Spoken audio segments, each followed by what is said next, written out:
So the United States have just declared that they've killed the head of al-Qaeda, Ayman al-Zawahiri.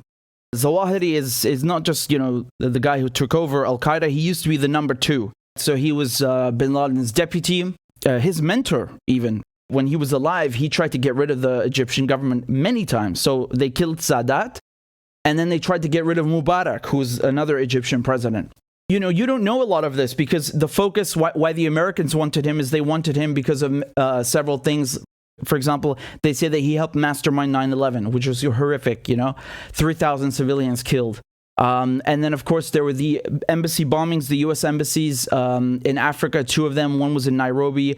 The other one escapes me right now. But, I think in Nairobi alone, you had something obscene, like 4,000 people wounded. This is what we're talking about. We're talking about hundreds of people dead and thousands wounded. This is how indiscriminate the terrorism is, right? This is not everything he did. Like I told you, they took out the Egyptian president Sadat in 81, and then in the 90s they tried to take out Mubarak. What the Egyptian government did is they cracked down on the Muslim Brotherhood, so his organization. And so in response to this crackdown, what Zawahiri did is he blew up the Egyptian embassy in Islamabad.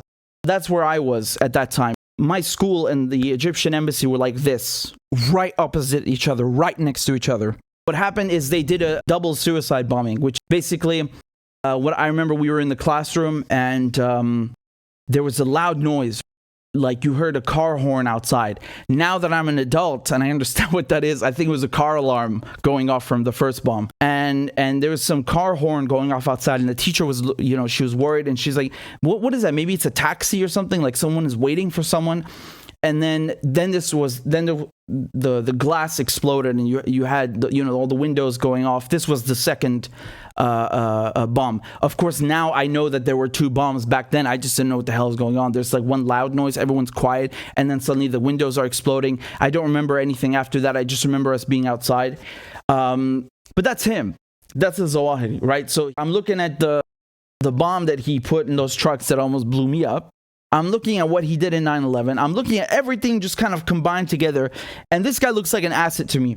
I'm just exercising a healthy skepticism, which I kindly invite you to do the same. Don't always take these things, as take it for what it is and take them at their word, because it's just kind of like, the Americans who say, well, Al-Qaeda are terrorists, but then they're working with them, right? With the CIA as an organization. Well, it's the same thing here. It's from the other side, from the flip side. These guys, while they're out screaming that we are Muslims and we will not rest until Palestine is liberated and every single one of these, kafir armies leave our land. Guess what? They're also collaborating and cooperating with the British, with the Americans.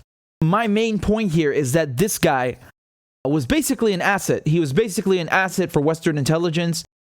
And these things, whether it's ISIS, Al-Qaeda, whether it's Muslim Brotherhood, these things, they are all the hand of the West inside the Arabic world. Remember that.